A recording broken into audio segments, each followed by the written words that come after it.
Oh, people are coming in. Welcome, everyone. Hello. Everybody arriving. This is like when we stand in the pub and people just sort of start turning up. Look here, they all. Look at all these people. It's not as good as when you're in the pub, though, is it? I am in the pub. What do you mean? You are in the pub. I am. I'm doing my jolly bit. Hello, everyone. All these people. Hello. Chris, you are one loved man. That's a list of names there, isn't it? I know. There's so many people I want to say hello to. It's a fantastic mishmash of people. I love how many familiar names are there. I know. Familiar from the book. Mr. Corain is in. Yes. Forensic pathologist himself. This is incredible. I didn't think about this, Sean, before, but are these people allowed to ask us questions? No, of course they are. But like, I don't know what I'm doing. I'm in charge for this exact reason. No, they're allowed to ask Chris questions. It's his night. Oh no, of course. How do they do it? Is it with the Q&A button at the bottom? Yes, there's a Q&A button. In the chat. Button at the bottom. Button at the bottom. This is the bit where we should have talked about before we came on, isn't it, really? Yeah, instead we were just talking about how much beer we had. They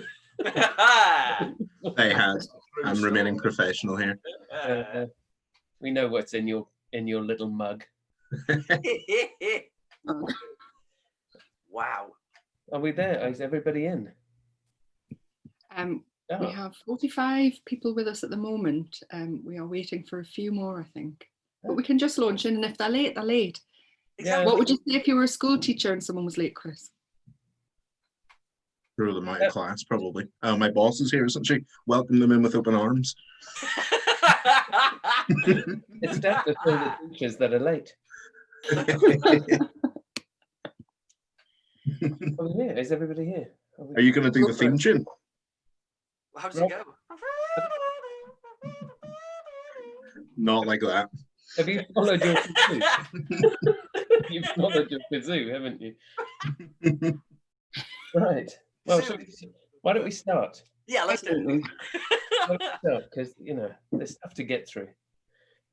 Welcome to a very special Blood Brothers live podcast.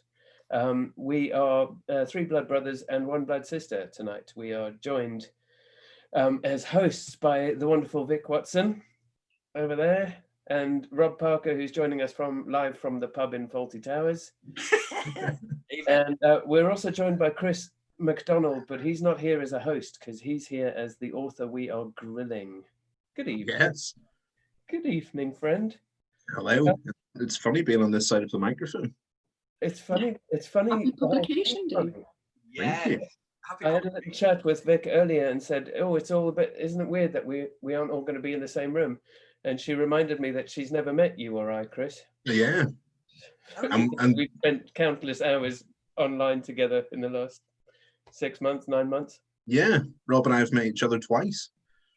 I've met Rob. Oh yeah, I've met Rob twice now. Both times over there. I've met Rob countless times. Too many times, some might say. Oh yeah. Not I, Chris, not I. Well, Chris, happy publication day. Thank you.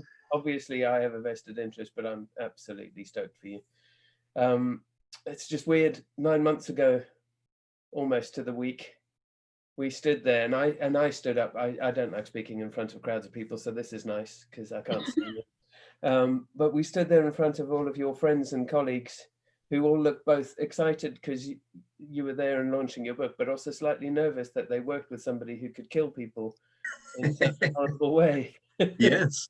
And now you've killed people in even more horrible ways. And I guess they all got their books this week. So some people out there already know how horribly you've killed people.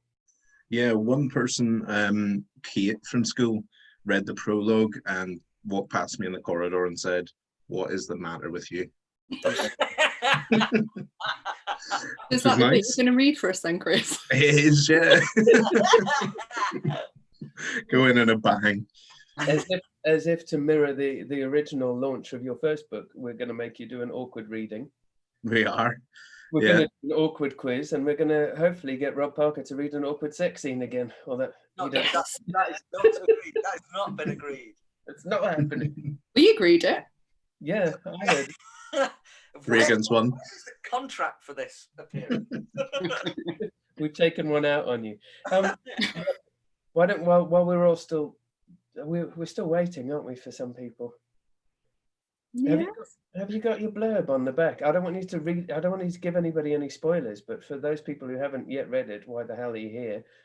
If you haven't got your book, can you give us a little blurb about what it's about? This is how we put our authors on the spot.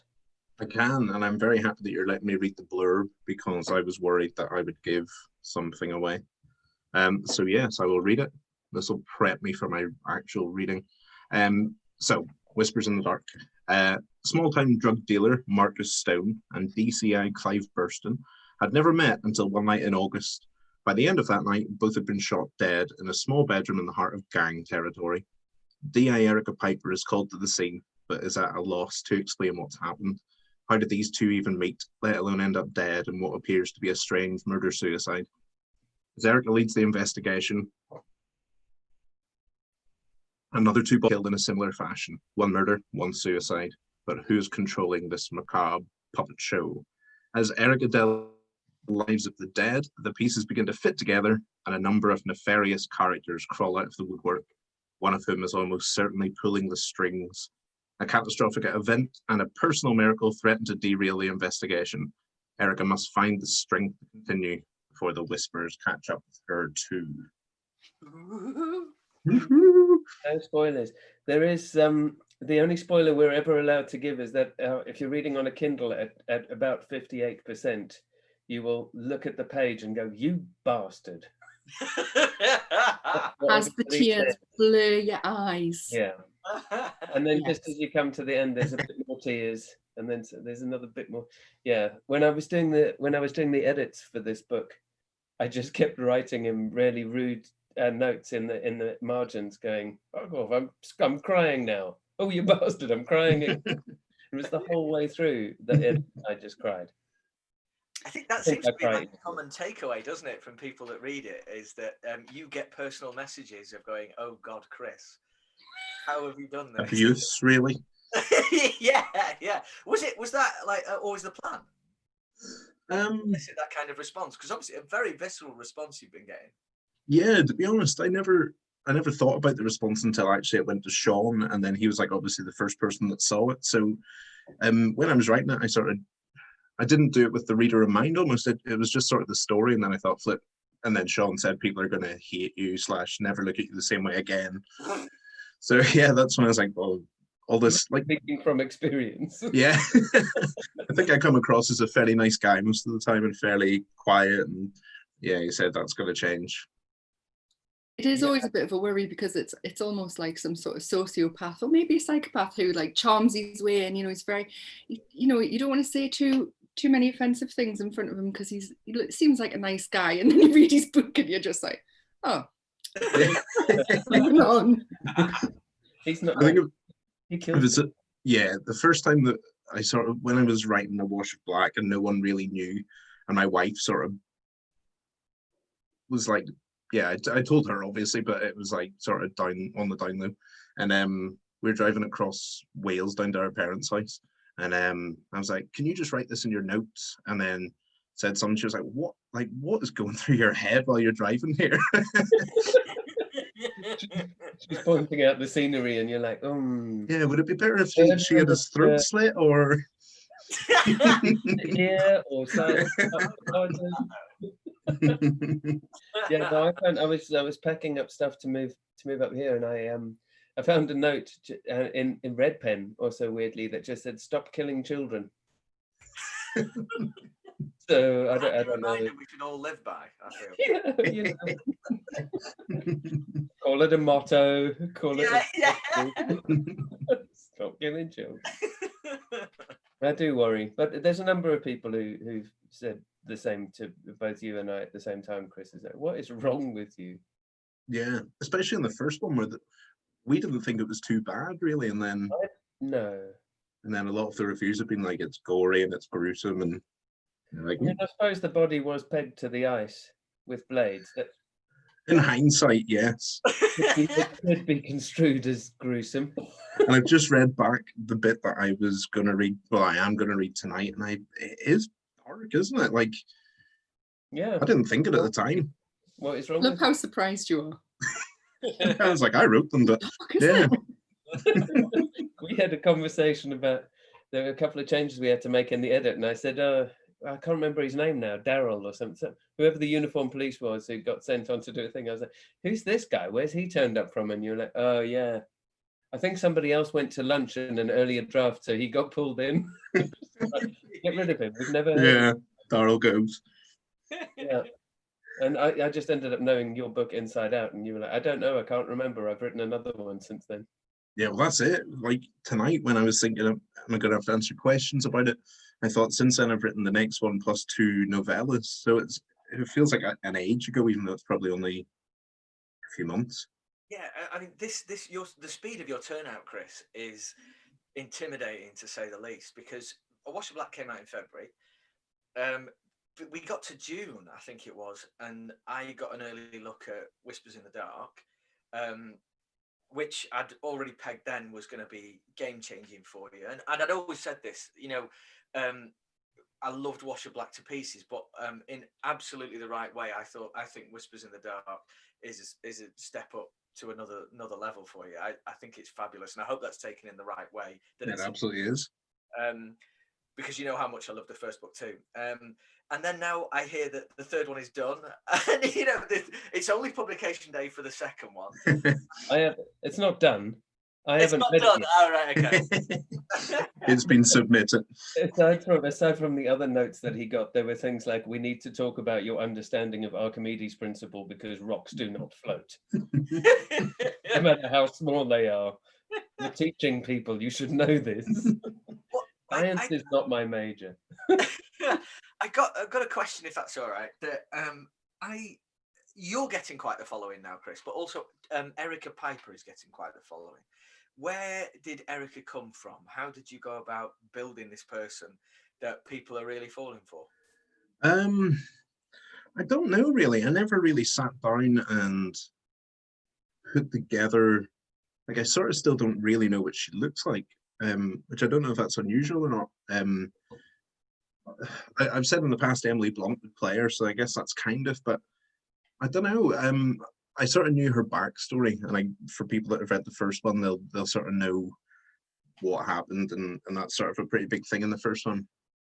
So I kind of knew that, but I didn't even know. Like I sort of read some detective-y stuff, and is it Robert Brinda? He's got Erica Foster, doesn't he? Yeah. So when I saw that, I was like, Erica's a pretty out there name, kind of. It's not one of the regular. Well, I'm gonna dig myself a hole for any Erica's watching, but I sort of thought somebody said in an early review, "Are there room for 2 Ericas in crime fiction?"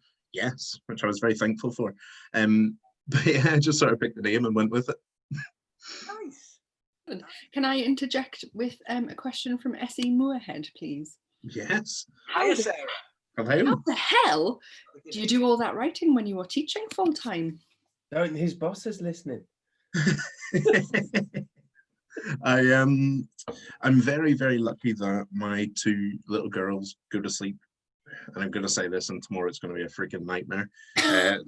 But they go to sleep fairly quickly and early, so they're usually asleep by 7. So when I was doing the first one, I tended to write for like an hour a night and just I intended to get a page done a night, and that was how I kept myself going. And then there were times like parents' evenings and report writing time where it kind of all went out the window for weeks and months, and then the doubts kind of crept in. But Michael Connolly said, if you move the story on at least a paragraph a day, your momentum's still going. So that's what I kind of subscribed to, and that was what I really tried to do. So yeah, in the end, it took about 7 or 8 months, which I thought was ages at the time, but someone told me at my last lunch that's nothing. But I think you've also honed your ability to write better, quicker. So, and doing those exercises of writing the novellas and playing with short form and playing with long form, you know your characters, you know Erica, you are inside her mind no matter how well you developed her to start with. But you are able now, because you're in the habit of doing it, you're able now to churn out 2,000-3,000 words. You sent me a message the other day saying you'd done 5,000 words in a day, which I remember. Did you not? Was it 3,000? No, I maybe hit 5,000 altogether from a new thing, but Did you only do 40 words that day? it might have been, yeah, that's closer to the truth, yeah. It's just like, wow, you actually managed to achieve. This is the kind of the killer zone, 5,000 words a day. That's a novella in 5 days. Yeah, no, nowhere near that. I mean, at the minute, I'm averaging about 1,000 a day.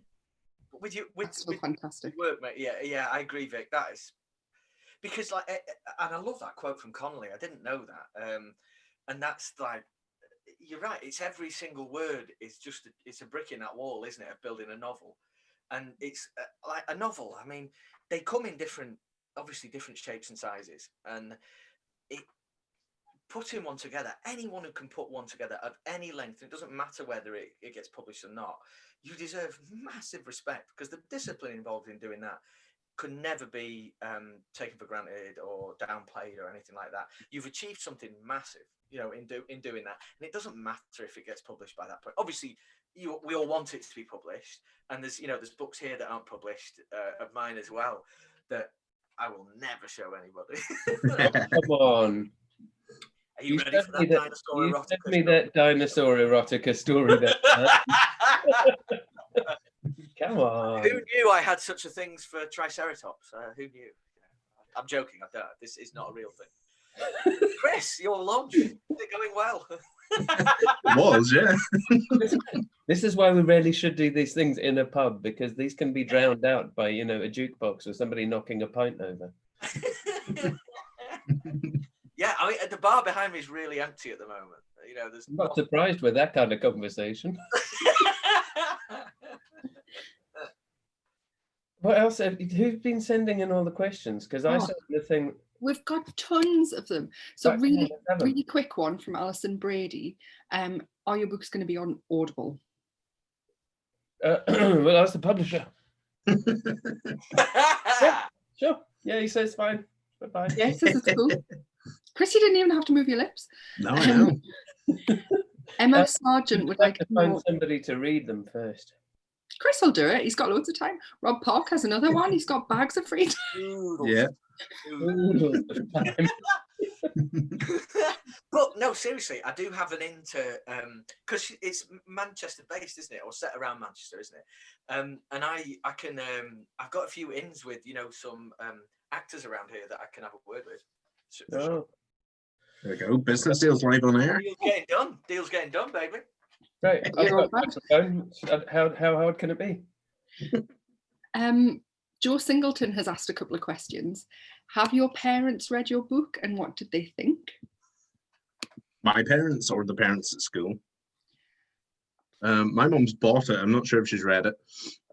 She's not said anything, but she said she's very proud of me, which is nice.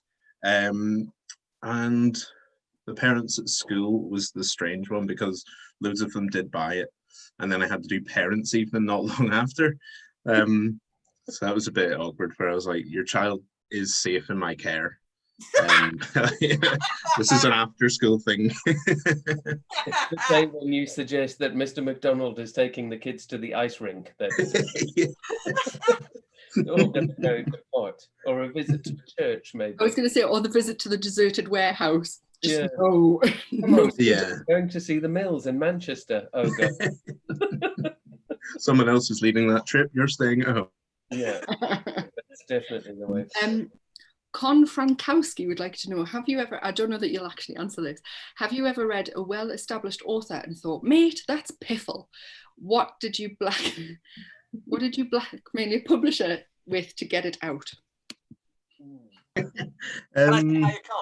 Con. It's good to see you. Yes, hello. Thank you for coming. No, I don't think I have.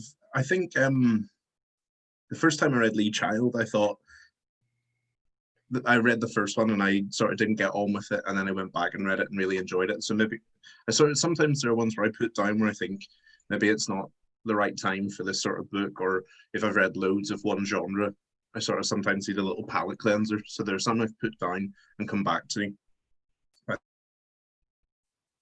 I think generally time's pretty limited.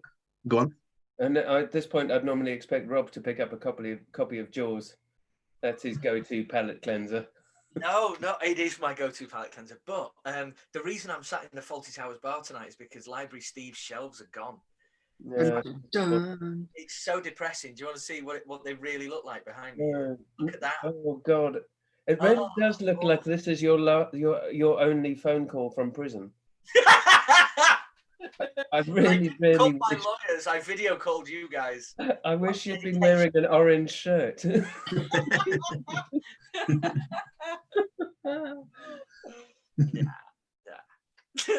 want to crack on with the questions, or? Yeah, I love these questions. Yeah. That wasn't me being all teacherly. It was just like, what do you want to do now? Somebody needs to take control, and it's usually Mr. McDonald. So.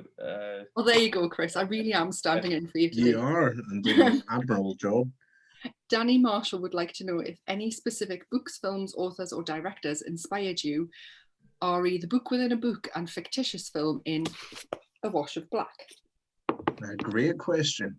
I think the first scene where she is lying on the ice in sort of a pool of blood, I think from Fargo, and I know it doesn't happen in Fargo, but all the sort of scenery of the total white, and then everything else, I think I really liked that sort of imagery. And that's what sort of got my mind going with where it should be set. Just, yeah, but I don't think anything else really. I think I kind of stumbled upon, because I don't plan, I don't really think ahead. So it kind of just, I'd get to the end of a chapter. Sean's got his hands in his head. I'm just ready to high five you. So yeah, bounces out. I think what I sort of write to the end of a chapter, and then what I was doing for A Wash of Black was write a chapter, have the next night off to think about what could happen, and sort of make 3 bullet points, and then I'd flesh those out into what happened next. Oh, I like and that was the kind of extent of my planning. That's cool. Worked. Yeah. Freak me out. I'd basically just sit there writing 100 bullet points of 70,000 things that could possibly happen. Then with the third one. Sorry, Chris. I love that 3 bullet points. Because sometimes the hardest thing to do the next day is to get started again, isn't it? Yeah. It's crazy. I love it. That's why I never finished the writing day on a finished scene. I was going to say I've heard that mentioned before. Yeah. Like I always start the next scene and a couple of paragraphs in, and then you can. Are you not terrified though that you won't remember where you were going the next day? Because that would be my fear. Because I plot meticulously. Oh yes, of course you do, Sean. I have authors who plot a lot. We've got Helene Kist on here. She plots in the 13,000 words. So, yeah. I ain't the biggest plotter we got. I'm the smallest. Claire Shaw would like to know, what made you start the first novel? Great question. I think to see if I could do it. I had this sort of idea, like the one I just mentioned, of the first sort of body, and I'd sort of sat on it for a good couple of years, and I started playing football when I moved up here with these group of guys, and just met them off Twitter, and they were looking for an extra person. So I turned up, and I think 4 or 5 of them were authors. And I did English at uni, so I was always really interested in like sort of stories, and I was always a massive reader. And then hanging out with them and sort of seeing them bring a book out and how proud they were and stuff, and it really got me going. So yeah, I think that, just to see if I could do it really, and to have a book cover. That was like my big thing, where I'd sort of, while I was writing it, I would sketch constantly, like, what could it be, and it was always dreadful. It was pretty much a black and white, half and half with the words on it. So I say I was sketching, but I really it didn't look very good. And then obviously Sean knocked it out of the park. So yeah, that was it, to see if I could, and then also just to have my name on a book. Yeah, I love the idea that you would one of the motivations was to have a book cover, and you've ended up with one of the publishers that does the most striking and brilliant book covers. Yeah, I love a cover. I do love a cover. Look at that. Yeah. Quite fun. I enjoyed doing that one. Absolutely, and so is that. Yeah, shame. Vic would have had a copy. Vic would have had a copy of Whispers in the Dark to show to everybody in her house, because about a month ago she said, well, I want one ready for the launch, and I don't show them the entire text exchange. It's not. No, I'm not showing them that. I'm showing them. I've got it on my phone, as if I would. But yes, I was a month early in ordering it. Still hasn't appeared. She said, I'll order one. I said, there's no need to order one. We've got some spare copies. I'll send it to you. And then only today, when I texted her to see, what we were doing and who was on and what was going on, did I see that exchange again and go, oh no. So then I said, did I ever send you that? And she was like, no, you didn't. And so, I did say something like, these things happen. You did, and I called myself a rude word. Yes. By way of apology. And I am sorry, Chris. That's another. But at least now she's bought her own copy. So yay, say it.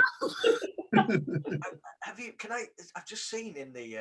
Don't mean to interrupt. I've just seen in the list of attendees, we have the seller of the country's hottest paperback, the author, sorry, of the hottest country. You got so excited you can't speak. I can't. Yeah. Russ Thomas in the audience there with Firewatching. Oh, no! What number one Sunday Times bestseller? Russ Thomas. Selling book in the country at the moment. Yeah, bloody well deserved. And actually, Russ would like to know, have you ever made yourself cry? And then he has qualified with when you were writing. Oh, God. Not just give myself Chinese burns every night.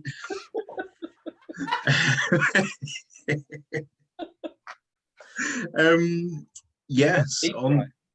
Yeah, I made Sean cry. I made myself cry every time I had to edit that bit in the book that people have called me naughty names for. So yeah, that's the only time. And I think on the first one, when I wrote the end, just because I was like, I've done it, and it was a big thing for me. And then I quickly realized, being totally green around the gills about it, that then the hard work started, and I hadn't actually done anything yet. So yeah, that's when the tears came. So you're not a fan of editing then? I don't mind it now, actually. I think it was going blind, whereas I think, I send it to Sean now, and he has all these amazing things that I've missed, or you're so absorbed in it that you've got the big picture. And I find myself, when I'm reading through it, skim reading, because I know the story. Yeah. And then actually that's not the point of it. So having that, but yeah, if it'll do it, it's fine. I think having the notes is really, really obviously helpful, because it's someone else's point of view. But the first time I was like, is it good? Does it even work? So yeah, when the edits came through, it was fine. But reading through it, I was like, I don't know, will it go anywhere? So yeah, I don't mind it, but yeah, I've cried twice. Oh, that's pretty good. Well, not awesome that you've been upset. Just no, but power of words. Like, there's always the thing, like if the bit that you're reading or working on or editing is boring you, then it's not going to fly. But if you write something that makes you cry, you're like, whoa, this is really going to hurt people. It makes you cry, and you knew it was happening, because. Yeah. But sometimes you are writing stuff you don't know is happening until after it's happened. Yes, well, that's it. Because I'd only thought about that the night before, so I was like, "Oh, should I? And then told my wife, and she said no. No, and then your wife is right. Did it anyway. It works well, but Jesus. But it also shows how invested we all are in the characters, that it really hits us when it happens. Yeah, that's really nice of you. Thank you. Well, and that's, with that in mind, would you like to read a bit of the prologue? Yes. Yes. Do it. Get comfortable. Laura asked before from work, what's in my panda mug? It is Pepsi, because I was lubricating for this. And then I'm on the beers again. So, prologue. I thought you said it was Lemsip because you were I was like... Take this really seriously. I didn't hear what you said, but when you said you were lubricating, he was doing his scales before he came on. Stop it, Rob. Like Adele, I've been on vocal rest all day. Mamo me more. Right. Oh God. Look. Right. It's 3 pages. So here we go. The boy was. Sorry. This is back X amount of years.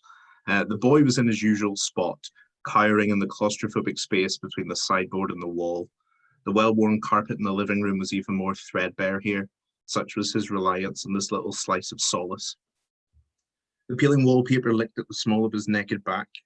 During happier days, when he had used this secluded corner for games of hide and seek, the feeling had elicited a little giggle that had given him away. Today, however, the paper felt more like a witch's finger clawing. Yeah, I was like, this is the bit that's thrown me here. I'm like, my heart's beating. He could hear his mother and father in the kitchen. The door was closed, so he struggled to make out their words, but from their tone, it sounded like they were having another argument. The boy peeked out over the top of the furniture that currently concealed him and stared at the front door. He considered making a run for it. If he could just get outside, he would be safe a while, at least until his father's anger had abated somewhat. Just as he summoned the required level of courage to make his escape, the kitchen door flew open with such force that it almost separated from its hinges, crashing into the living room wall. His father lurched in, glugging from a bottle of whiskey. The bottle to and from his mouth with such gusto that more of the amber liquid drenched his beard and dropped to the carpet than actually entered his mouth. His grubby white vest, stretched over his muscular body, was stained with dirt and what the boy supposed must be blood. The boy didn't know what job his father did, but he knew it was dangerous, as his mother would often sob when he was gone. Unsavoury characters had appeared on the doorstep. This was often followed by raised voices and violence which spilled out onto the street. The boy's father set his bottle down on the table and stood with his hands on his hips, facing his son. His unfocused eyes rested on the boy, and a look of disgust formed in his face. "Get the fuck out of there," he slurred, and a small amount of urine escaped the boy, soaking the front of his shorts. When the boy didn't move, his father repeated his order, louder this time. The boy crept from his hiding position and stood facing his father, who was already undoing his belt. The squeak of the leather filled the otherwise silent room. He could feel his hands trembling, so he intertwined his fingers behind his back. His father didn't like it when he showed weakness. "Heard a story about you today, boy," his father sneered. The boy knew better than to reply, so instead he let the remark linger. His father made a point of removing the belt slowly, dragging it through each loop. "Heard you were stealing," he eventually elaborated. He reached into his pocket and pulled out a packet of cigarettes and a lighter. He set the unopened cigarettes on the same table as a bottle of whiskey. With a click of a button, flames leapt from the top of the lighter. His father simply held it in front of him for a while, his eyes fixed, seemingly lost in the hypnotizing flickers of light. The boy knew better than to let his guard down. "Do we steal?" his father asked, still somewhat subdued. "Dad, the boy started. His father simply held a hand up, stopping the boy mid-explanation. With the other hand, he brought the lighter down onto the boy's exposed chest. The red-hot metal melted into his pale skin, and as the boy's screams filled the house, his father's smile widened. I think I might stop there. I think you should. Go on then. You're getting a round of applause in the chat there, Chris. Very I've lost you. powerful. Sorry, I lost you for a sec. Very powerful You're stuff. getting No, lots of thank you. in the chat. Yes, I've got it up. Thank you very much. That's very kind. Sheesh. Can I just break the mood? Yeah, you could please do. Please. I'm a bit shell-shocked. When I was on Blood Brothers podcast a few months ago, Chris very kindly did a quiz of Geordie words for me. So I proposed to do part 2 of that quiz. So I've got your names written down. I'll keep a tally of who wins. I think it's very competitive. We know this. Yes. So, ket. So I'll just give you a sentence. Give some ket. Ketamine. That's your sentence. There's some ket, man. Ketamine. Money. Tranquilizer. Yeah, No, but not obviously- ketamine nor money. Money? Food? You're on the right track, Chris. If I was to... Sweeties. Sweeties. Sweeties. Sweeties. I love sweeties. No, but ket is specifically sweets. But why? Where does that come? What's ket? I don't know. It's not even one I use. It's just I know somebody who lives what we call over the water in Gateshead. And I was having some pick and mix, and he said, "Give some ket," and I went, "What are you on about?" I mean, it's Nursery. proper rum, that, doesn't it? Give some ket. It's very lyrical language, Rob. Almost poetic. Kinda. So the next one is clem. My brother uses this a lot. I need to lose a bit of clem. Weight. Poundage. Poundage, yeah, you can have a mark as well, Rob. Right, I don't know if any of you will get this. Yem. Was it ham, but really badly pronounced? No. Shit. I've got a gan yem. Go down the street. Fine. Oh, over there. I've got to Ganyem. Yem. I've got to go in that specific direction. Is it what that fellow was singing about when he did that Ganyem style? You deserve a point for that. Home. Home, Chris, you're off the Gan mark. yem. Oh, nice. Gan yem. But it's just badly pronounced home then. Oh no, it's spelled completely differently. It's H-Y-E-M. Yem. H-Y? Like Hayam. Ham. On my way, ham. That sounds like you at the end of the night. Oh, Tarquin, are we going ham? How about he's got a canny big schneck. Schneck. Right. Not what you think. It's a giant Adam's apple. No. A schneck. That's not a badly pronounced snake then. No. Derek says neck or chin combo. What, like this whole area? Oh. Nose. Yes, Chris, but I know you're cheating. But it's your question, so I'll let you. Only because I've got the chat up. I know. We can see Google in your glasses. Now, Matthew Ross has interestingly put in, I know a man called Schneck. And interestingly, Matthew, I met a man in a pub a couple of years ago who said his nickname was Schneck. Matthew, I need to know, is the Schneck you know, is he a carpenter? We might well be in the trades. It's Matthew Ross. Yeah. Oh my God, imagine. It is, That would be amazing. Will be. Come on, Matt, tell us.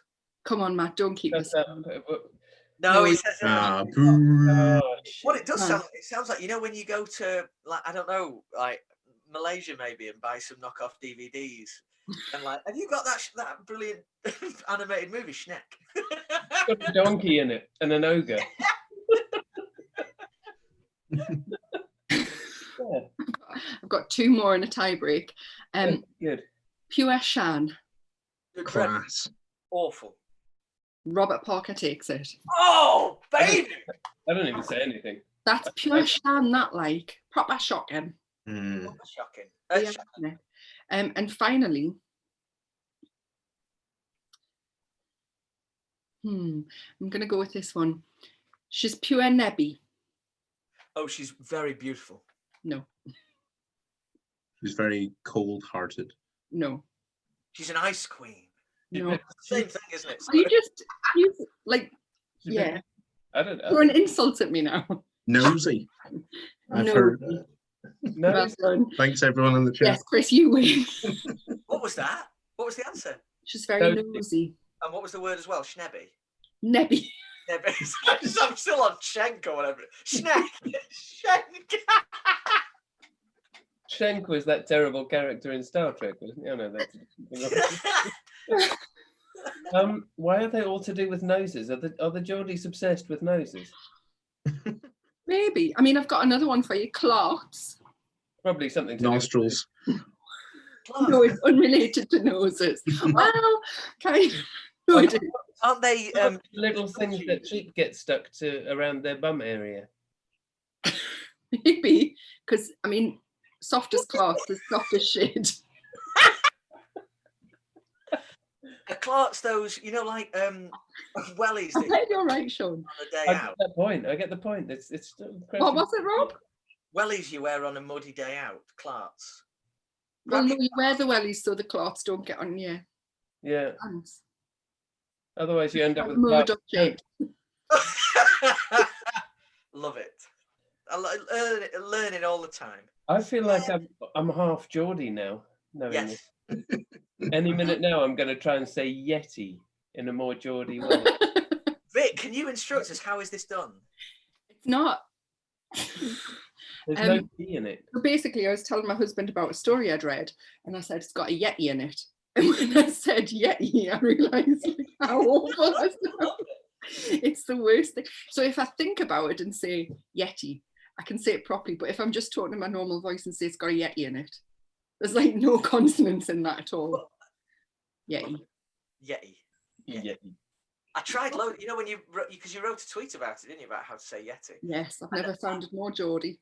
Honestly, I think my children thought I was having a breakdown. Like I was sat going, Yeti. Yeti. Yeti. Love it. Shameful. Chris, we've got loads more questions. Yeah. Noelle Holton is a huge fan of your work. Hi, Noelle. Hello. And she would like to know if you would ever write a standalone, or do you prefer working with series characters? That's a great question. I don't think I'm clever enough to write something that gets tied up in one book. I did sort of come up with a sort of sci-fi thing, although not really sci-fi because it happens on Earth. I guess stuff can happen on Earth that isn't sci-fi, so ignore that. Yeah, let's start again. Yes.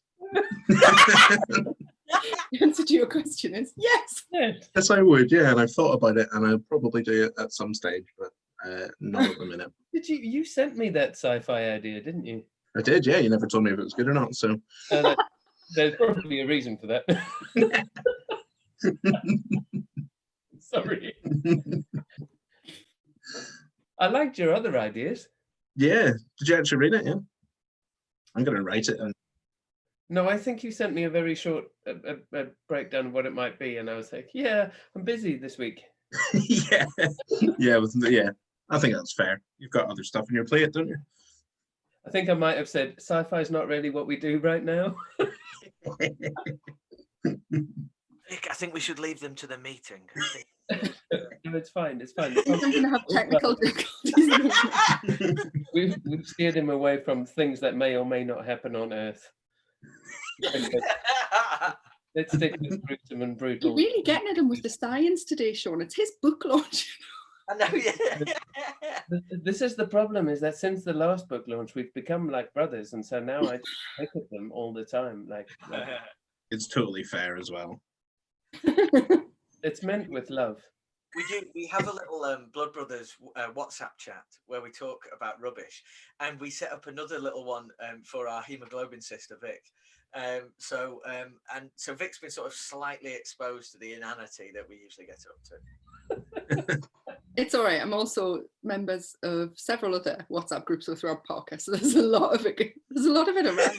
Have you had any of the Rob Parker heading home from the pub at 1 o'clock in the morning voicemails to tell you he loves you? Not just me personally, but the group. Sometimes he likes to take video, and then we text back going, "Oh my God, what's that behind you?" And really, they're so mean. Honestly, I send like nice messages of affection, and then they go, "Oh no, Rob, look, there's someone behind you. Is that a Yeti?" We send you back to going, "We love you too." Were you a bit drunky when you sent that? And you say, "I can't remember sending it." Did I send what? Chris, it's your book launch. What a great night. In the questions, there's Ross McMullen, who is one of my very oldest friends, is trying to take credit for setting these things in motion. Have you seen it? What?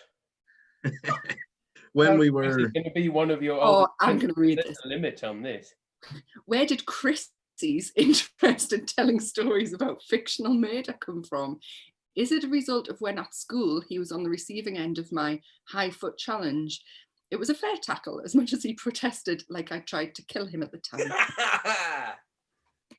So, Chrissy, can you tell us about right? So I didn't like him at the time.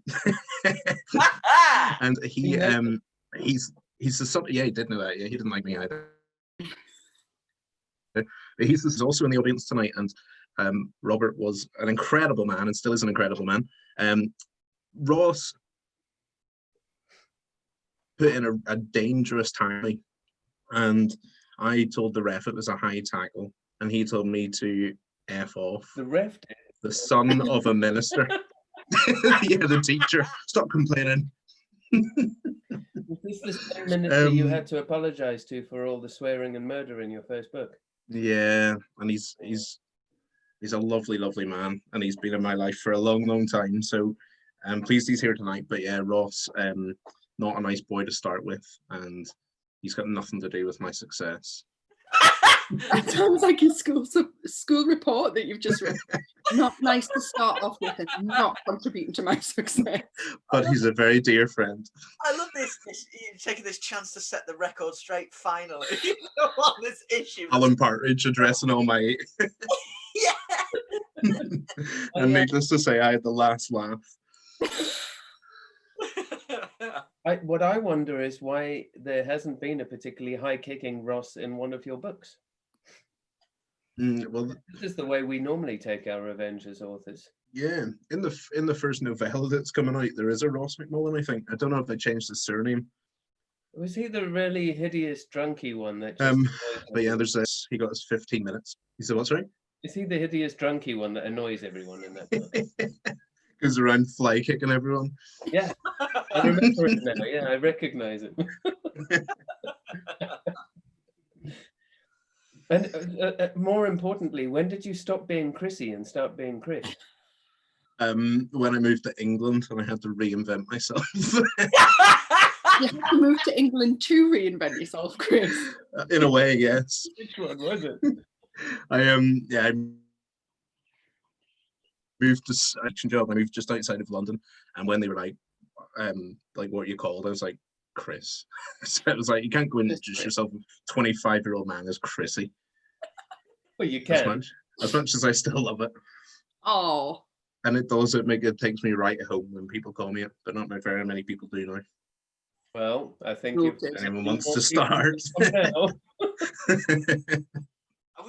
I just, I can't imagine someone bobbing their head in to like give you a message at school and be like, Chrissy.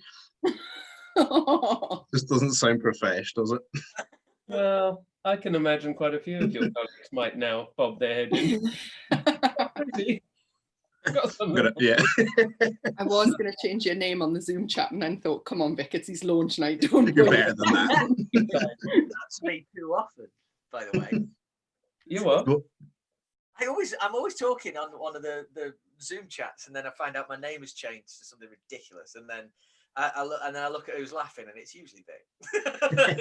No, it's not always me. Sometimes it's Danny Marshall. Sometimes Danny Marshall, yes. Also.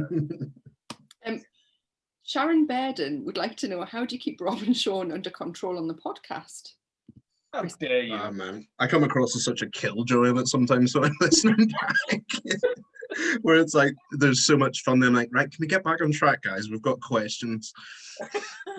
I'm just going to bring us back to some kind of order. Yeah. When we're doing it, like, I don't know that it's getting silly, right? And then I'm like, I offered to edit last week's episode, and while I'm editing it, like, I can hear me going like, can I just ask? And this is me asking Phoebe Morgan, who, author Phoebe Morgan, editor at HarperCollins, Phoebe Morgan. Phoebe, do you have any advice for when a dog is sick, passed her down your sofa? What is the matter with me? Why do I pick these moments to ask these people these questions? I got no idea. So I fully sympathise now, Sharon. I didn't realise it was like sympathise with me. I edited the first 28 episodes. Yes, yeah. Nonsense. I just want to ask you a really important question. What do you do when a dog's sick pasta down the back of the sofa? Why are you asking one of the more eminent crime writers and editors in our time? And then we've got Eve here, Eve Smith. Hiya, Eve. We're recording with Eve tomorrow, and she says, "Good luck, Eve. Don't brick it, Eve." Yeah, if anyone's going to embarrass themselves, it will be me. It usually is. Always. Just brush up on dog medical needs and you're fine. Yeah. If you know why a dog wants to vomit when they have pasta, that would be great. Just don't feed your dog pasta, feed it dog food. It's not I Italian. did wonder whether Phoebe had like mentioned that she'd done veterinary science. No, it was just completely right. Okay. It was literally. I felt it was a really important question to ask a best-selling author. Apropos of nothing, Rob's important question for the night was, I've just moved the cushions on my sofa and discovered this thing. Oh, look, Anya is asking, how many books can we expect in the Erica series? You see how Good question. At least one more. And then I don't know. So one more definitely. And I think it's like sometime early next year. Is that right, Sean? Yeah, we're looking at the schedule, but I would say sort of March, April time. We'll put a definite date out. I haven't read the draft yet, so It might not even be, yeah. How many floating rocks there are. No, it'll be out sort of spring next year. It'll be on the spring list. Our lovely Jackie McLean from Glasgow is Hi, asking, Jackie. which writers really inspire you, Chris? Rob Parker and M. Sean Coleman. Well done. Beautiful. Absolute legends of the game. I don't know. There's so many at the minute where I sort of feel like since we started doing the podcast, I just get sent loads of books and it's amazing. And there's so many good writers out there, and I would love to read so many more. I think the two big ones this year, I was talking to Roxy about this earlier. The two big ones for me this year were, aside from these two, We Begin at the End by Chris Whitaker, which, I mean, yes, yeah, that almost puts you off, right? And he's so good. And then The Curator by Mike Craven, who I think is at the sort of top of the crime writing game at the minute. So yeah, those two, I think, just the characters that they create, like Tilly in Mike Craven's and Duchess and We Begin at the End, are just going to stay with you for a long time. I remember you sending me a lovely little text. I think it was on WhatsApp when Mike Craven posted a picture of your book on his train journey and went, "I'm reading this right now." Yeah. It's just and it's so mental now that, because we went into the podcast, or I certainly did, very new to the game and not knowing many people, and now it's just like you feel such a big part of the community and stuff, so it's really nice. So it's those people, but yeah. Off the back of that, Matthew Ross would like to know, because you're a prolific reader, how many books do you read roughly per month? And are you able to write crime fiction while you're writing, or do you go to a different genre? Yeah, that's a great question. I tend to do stick to the crime fiction. I was very prolific at reading, but it's gone way down the list of priorities at the minute. Not priorities, but I mean, there's school and it comes first, and all the stuff that comes after, and then writing at night. So I tend to try and read.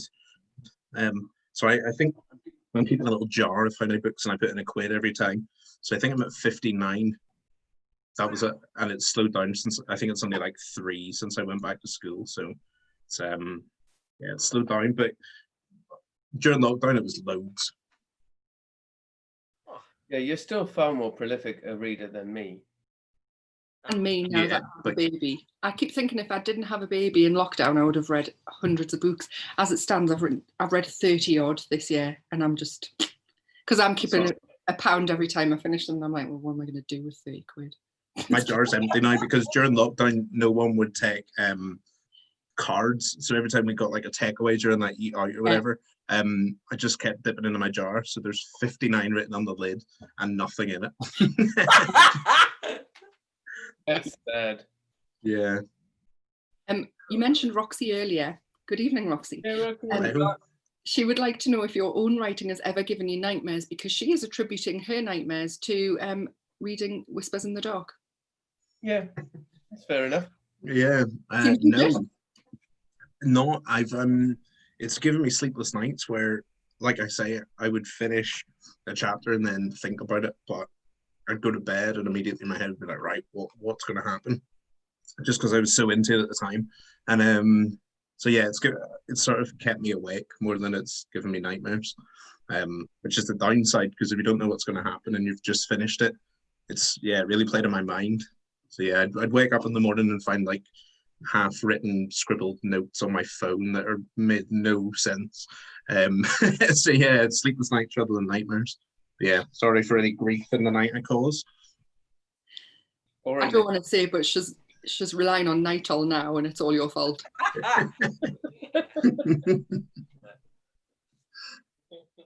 We do have several other questions. I don't know if you want to power through and. Yeah, let's do it. Let's go to big. Effie Merrill wants to know, what would you write from a female point of view? Well, there's a Twitter thing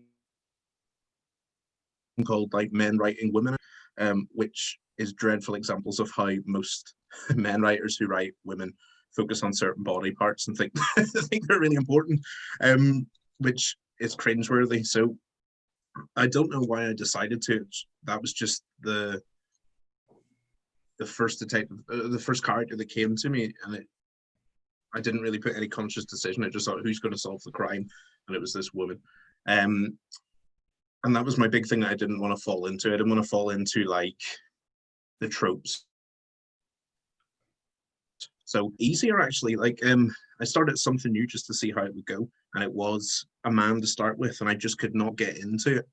And then it changed to another lady, and the words just came. So I don't know what it says about me really that that's happening. Yeah. Well, now that we know you were Chrissy until you moved to England, I think everything's very clear.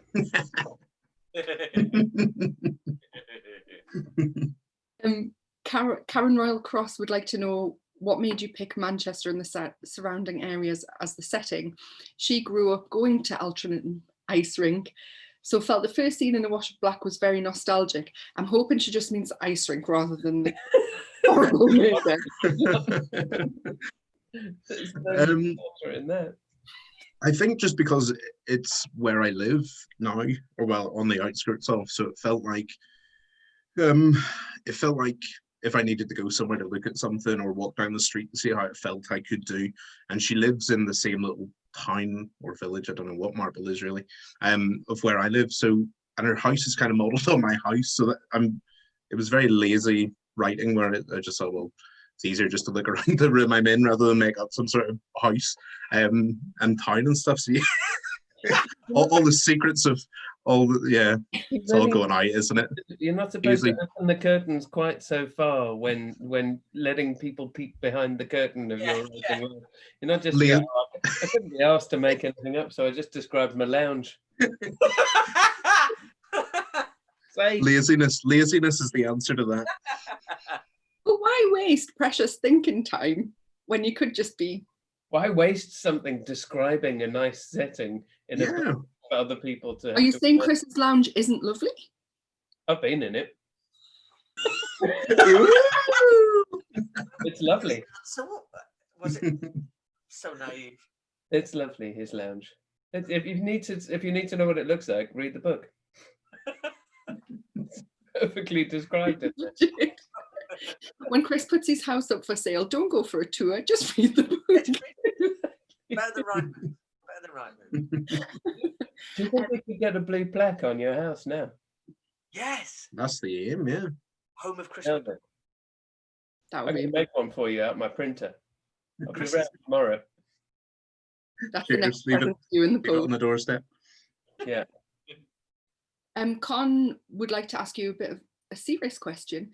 Do you reread your work to see how you can develop your style further, or does it develop more organically as you grow as a writer? That is serious. As I mentioned in the previous question, I'm very lazy, so I read it once and then send it off. No, I don't.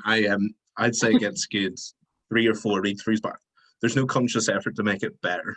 Well, no, there is. That's not as in I need to editing. Obviously, yes, the story and stuff, but I don't think what big word can I use to make myself sound good so that it looks like I'm better than I am. So no, obviously I think Go he on. meant, do you go back and reread your first book? Oh, right. You wrote Whispers in the Dark. Did you read A Wash of Black? Oh no. Who would read that shite? I can see your publisher breaking out in a cold sweat every time. Yeah, I mean, it's all about the sales and the hustle, right? this is why. Oh God, why would I read that? No, as in, I'd rather.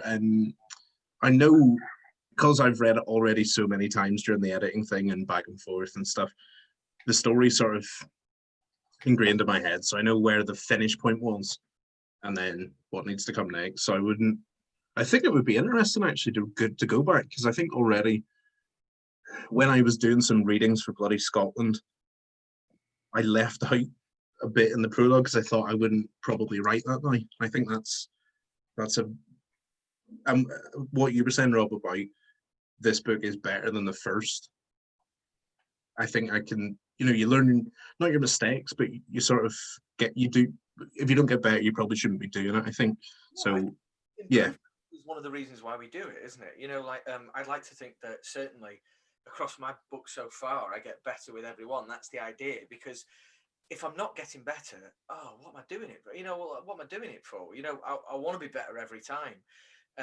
It's just you're aware of when someone says, "Oh, that was better than your last one." Sometimes you think like, Oh, yeah. I mean, like, 'cause I always remember my dad was a pharmacist, and one day he went into work and he said, "This is a segue," and he said, there's going to be a dog vomiting soon. no, he said to one of the ladies who worked for him, like, worked with him, you've had your hair cut, I really like it. And she said, "Didn't you like my hair beforehand?" It's like, you cannot, so. It's like that thing where you go, "Oh, have you had your hair done?" And the person just goes, "No, I've just washed it." And you're like, "Oh, God. No, I just got up. A mess. Perished." No. Yeah. Someone say something, please. Robert Scragg, our very dear friend Rob. Rob. We'd like to know, you're on a plane that's going down. The other passengers are Rob P., Sean, and Lee Child. Lee promises to let you co-write a Reacher book if he survives. Sean promises to publish you in perpetuity, and Rob offers you a pint of Guinness. Who do you give the only spare parachute to? Sorry, Rob. Yeah. I mean, given that I don't know whether you drink Guinness, I'll take this one. I'll take this for the team. You're going. At least your books will be remembered. So brutal. You're gone. Thank you. So brutal, you're gone. Just sign over the legacy to me, and I'll keep your estate in. Thank you, my friend. I'll publish you in perpetuity as well. Thank you. Also, Child doesn't write his books anymore, isn't it? His brother who writes them now. So he can fuck off. I've got to get out here. So you're golden, basically, Sean. Yeah. I've got the golden parachute. Who wants in? Yeah. There you go. Sean's answered my question for me.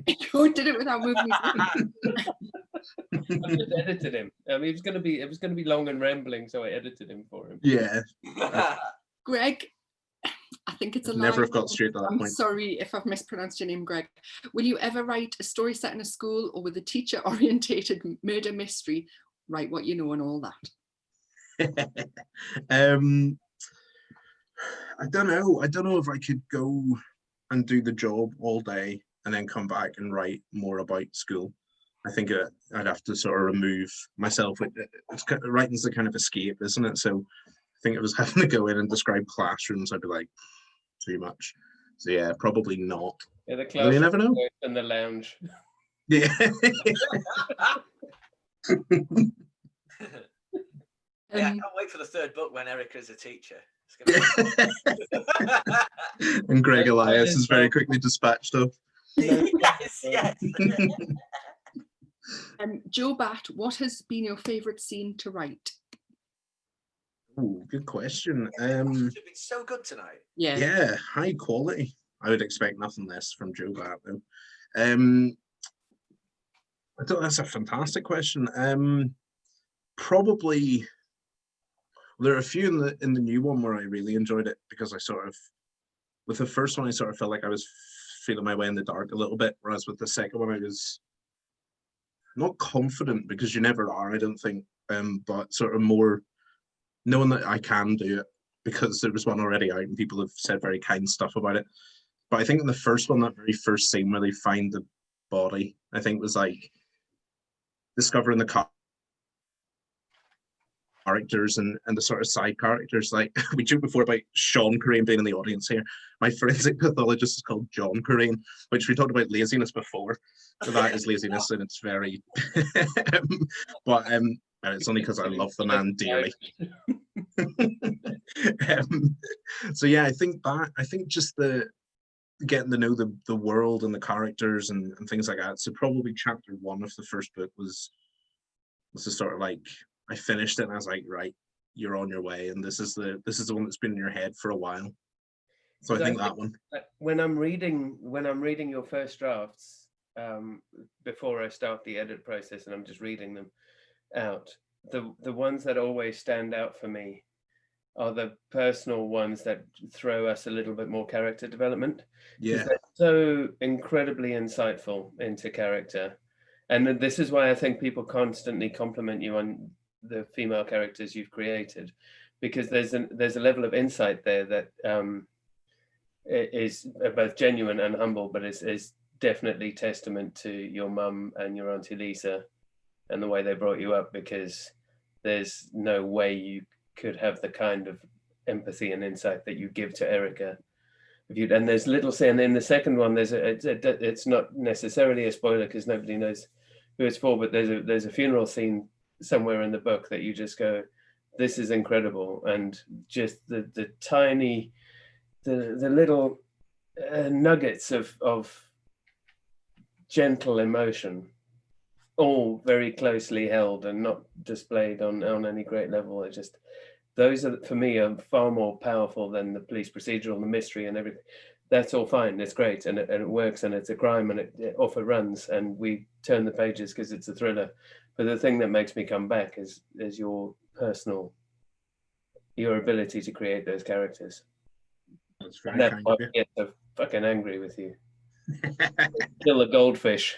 No pets. I love that goldfish. Why you killed it? Got 2 final questions for you. Yeah, good. Lovely Jonathan Whitelaw would like to know, do you think your writing has changed now compared to when you first started? Hi, Jonathan. Hello, yes. I was worried about his name coming up because he said he was going to probe me and heckle, but he's been very, very nice. Very well behaved. He has been, so thank you for that. Yes, I think so. I think I'm just more, I know I can do it. So there's that, again, not confidence, but the sort of fact that you've done this before. So even when it gets to the tricky times that you don't know if it's going well or what's going to come next, you know that you'll find a way. So I think there's that sort of belief in yourself.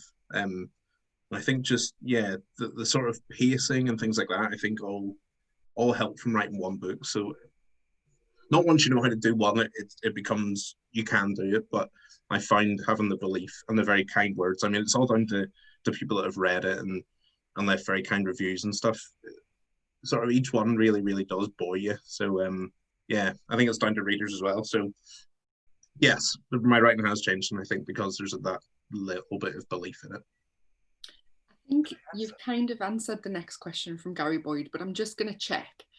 Chrissy, when you first started writing the series, what came first and set the wheels in motion? The character, then the crime, or the crime and then the characters? Yeah, he sent me this before because he said, I've registered and I've asked you a question, and my heart sped up.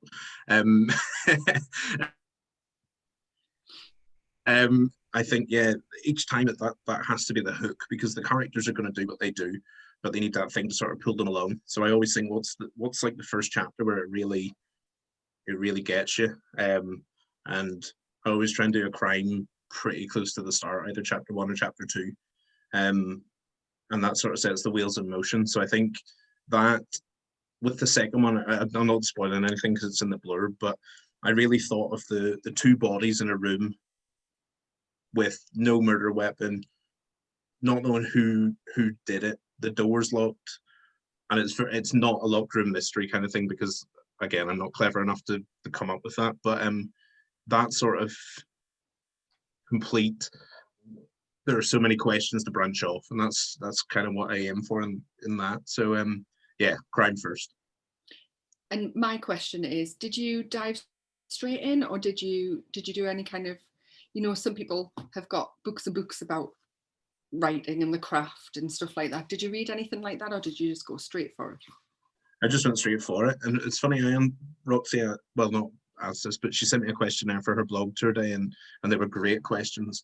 And A Wash of Black was the very first thing that I tried to write. So I've never had, obviously it stayed sort of in my head for years, and not fully formed, and not with a character or anything like that. But that first crime, and it was the first thing I wrote. So yeah, I just dived in and saw how it went. I didn't even have a laptop, so I was using my school laptop at night time. And then with my advance, I bought this beautiful laptop that I have now. Oh, that's lovely. Yeah, it was in keeping with Blood Brothers tradition, I was going to do a 1-star review, but they were going to be for your books, and you don't have any. I've got a 2-star. Well done, Chris.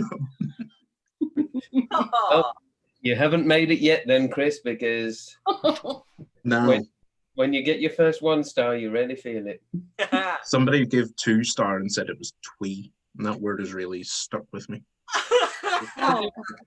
Crap reviews. I really didn't read that one, and it was shit. So Chris, fuck whoever wrote that. Here's your review of your review. Can I one little thing? Can I say one little thing? I think, Chris, you're very self-effacing and modest about what you've done here. I think you I've said it on the back, and I'm very, very, very proud to have this line on the back of your book. I was absolutely stoked when I saw this. And I said that it cements McDonald's place as one of the UK's brightest stars in crime fiction. I think I'd like to add to that you're a star that's going to burn for a long time as well. You've got a great career ahead of you, mate. And going from strength to strength. So if you won't toot your horn as loudly as I think it should be tooted, I'll toot it for you. Hope that metaphor works. Just about. I mean, first you suggest that he's going to burn for a long time, and then you offer to toot his horn. I mean, it's the best way to pay a man a compliment. I was trying to say something nice. You're such a wordsmith. I know. He should be a writer. It's like you do this for a living. No, I admire what you do, Chris. I think you're going from strength to strength. You're a brilliant writer, and this latest instalment is a brilliant addition, and like a founding block to what's going to be a brilliant career. Thank you very much. That's very kind. I agree. Claire Shaw has just suggested that she would like Vicky McClure to play Erica Piper. This is far more what I was thinking, because when I first read her, I thought she was a little bit like Cagney and Lacey, which obviously dates me. And Chris shakes his head going, I have no idea what you're talking about. What now? It doesn't matter. Look it up on the 80s web. But Vicky McClure is the way forward for this. She's an incredible actor, yeah. Yeah, that would be good. Yeah. Do you know this her? Is England. She's incredible in it. Manchester connections. Yeah. I do. She lives next door. She wasn't one of them. She wasn't one of the actors I was talking about before, by the way. Just so we know. Okay. You can't do that. The audience can't hear you. He's not very, isn't it? So. He's not very well. He's in Fawlty Towers. Well, it's lockdown. The hotel's empty. Usually, we end on who is reading what. And Rob, you said before you've got a great one, which intrigued me. Oh, I really do. Right. It's a bit of a quiz, in fact. Right. There is a giveaway tonight, isn't there? Okay. Could you do the parameters of the giveaway? Are you attending? Have you read the book? And So is that every name on the right hand side, as in like the attendees are all going to be in a lottery? Is that right? Yes. Yeah. So someone's going to win one. If they've already got the book, they're just going to have to give it to someone else. Right. So can I give away something too, Chris, like we discussed? Absolutely. All right. I'm reading a book by a famous Hollywood name, and it's a crime thriller. It's a crime book. And I am on another podcast, and that's about film. And we were talking about a very famous Hollywood actor of the 90s, really, and wondered what they were doing. And I found out what they're doing, and I've bought this person's book. So I'm just going to read a very small extract, say what it's called, and the first person who tells me what the name of the author is, I'll send you a download code for Far From the Tree on Audible. So, Which is incredible. Oh, thanks, Gene. Yeah, it is. It's a pretty good book. We might be publishing it later this year. Just saying. You just might be. Might be. Right. Might be. So I'm going to do it. It's a Western, so I'm going to do it in a Western voice, if that's okay. Oh, Jesus Christ. Oh, yeah. This is the stuff we come from. Is this why you're here? Chapter 1. Oh, my God. Jubal hiked with abandon through the mountainous forest, cradling the Colt's slide-action rifle in his slender arms. Proud his father had seen fit to allow him use of the small bore 22. Not quite 18, he was just under 6 feet, nearly as tall as his father, and did his best. Sorry.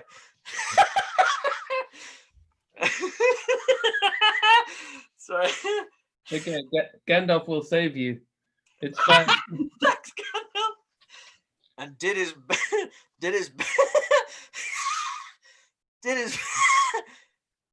Please, somebody. I'm not sure I can continue. Oh dear. Right. Who wrote this? Is called, and I'm going to cover the top. Payback at Morning Peak by a certain Hollywood actor of the 90s. So if anyone get the first person, I nearly gave the first seconds away. So Danny Marshall says Steven Seagal. No, it's not. I would wish it was Steven Seagal. Robert Scragg says, I thought John Wayne was dead. No, John Wayne is Tom Cruise. No. Greg Elliott says, Gene Hackman, Claire Shaw, you are the winner. This is Gene Hackman's book. That was not Gene Hackman's voice. It was not Gene Hackman's voice. No. This is Payback at Morning Peak by Gene Hackman. So, Claire, I would love to send you a download code. And thank you very much. Derek Farrell is absolutely correct when he says Morning Peak sounds like a euphemism. I am too naive and innocent for that. No, you're not. No, that's really Rudy Doody stuff. That we don't go in for that here. Well, good. You've got a winner. What if they won? You do now. Thank you, Claire. We'll be in touch. What else? Is that it? Are we done? Donna, what are you reading? Chris, what are you reading? Oh, yeah, no, we're all reading. What are you reading, Vic? I'm reading 3 Hours by Rosamund Lupton. And I texted Chris saying, I know you've read this and you enjoyed it. I'm a bit of a softie since I had the baby. And I was like, I think it's too traumatic. Should I continue or should I wrap it in now? And he encouraged me to continue. And I am obsessed. Chris mentioned We Begin at the End earlier. One of my favourite books this year. I think 3 Hours might be up there as well. Yeah. Oh, good. And I know you've had her on the podcast before. I have to say, I just finished reading and putting the edit notes together for Matthew Ross's second, which is the Red Admiral Secret. And I did show Chris a couple of the punchier lines when he came around to sign the books the other day. Yeah. Honestly, I've just been crying, laughing. It's such a pleasure when you get a book in your hands and you read it and you go, I mean, it's brilliant. I'm ready. Yeah.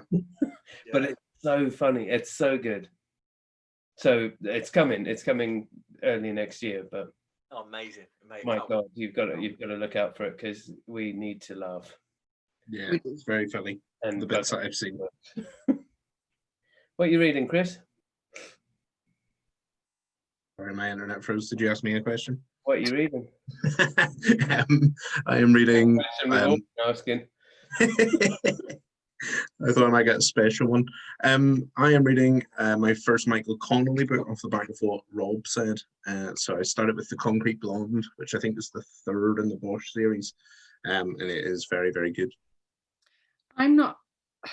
Well, this is going to sound weird because I love your series, Chris, but I'm not. I don't love repeating characters, and I've never actually read any Michael. Did you just say Michael Connolly? Yeah. Yeah. So, do either of you want to recommend one to me, and I'll give it a go? Well, I'm the concrete. Everyone told me to start with The Black Echo, which is the first and would have made so much more sense. Yeah. But The Concrete Blonde, I think the story really sounded like something that I really wanted to read at the time. So I Poet as well, didn't he? Yeah. Yes. That's a good one too.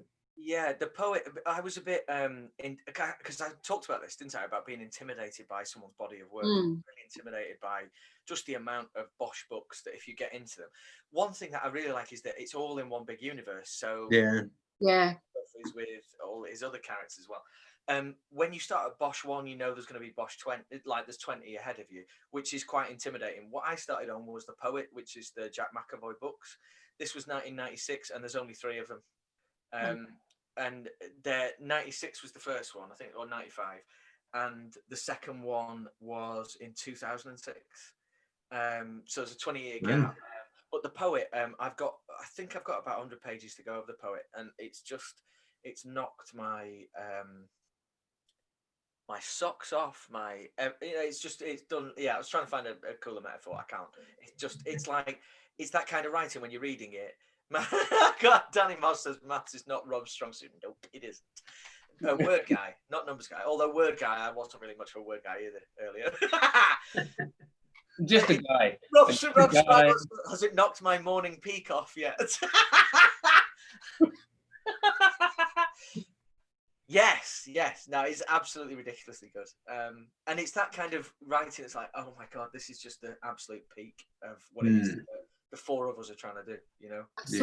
I saw him in conversation with Mari Hannah earlier this week, and obviously talking about his new book, and I really, really liked the sound of it. So and off the back of your tweet, I was thinking, yeah, I really should probably give this a go. I would. Very good. Excellent, thank you. Yeah. So, well, is that us? I mean, Chris, you've been a guest on your own podcast. I do, and it feels good. Eve should be very our longest episode ever as well. Excited for tomorrow. Yeah. Tomorrow. We'll have better questions tomorrow, Eve. Don't be terrified if it's going to be amazing. And I won't impersonate Gene Hackman either. Okay. Oh, good. Listening to ET though is the question. Yeah. I don't think anything else needs to be said. Good night. Thanks so much. Chris's career is in tatters now. Chris. Congratulations, my friend. Yeah, thank you very much. Thank you everyone for coming. It's a real treat to see you, like I said, a mishmash, but a good one. It's like, because friends from home couldn't have come, and it's so nice to see a mixture of school friends, authors, readers, people from home. So yeah, it's a real treat to be able to do this in such a sort of strange time. So yeah, thank you everyone for giving up your night. I'm just really disappointed that we're now not going to try and encourage all of your colleagues to go to a casino and pretend we've got a head in a box and find a kleptomaniac granny. But we can't have that at every book launch, can we? Maybe every other one. Yeah. Number 3. Keep this on the down low. Can I also thank our Blood Sister for joining us tonight? Yes, absolutely. Thank you for having me. It's a pleasure as always. Did you only wear your glasses to look more like Chris? No, I wore them more to look like a clever She-Ra. Oh, She-Ra. Clever She-Ra. No, this is generally what I wear. But I wear my for V-Nut B. Thank you all for coming. Thank God nobody has to edit this. No. Yeah. Night all. Good night, everyone. Bye-bye.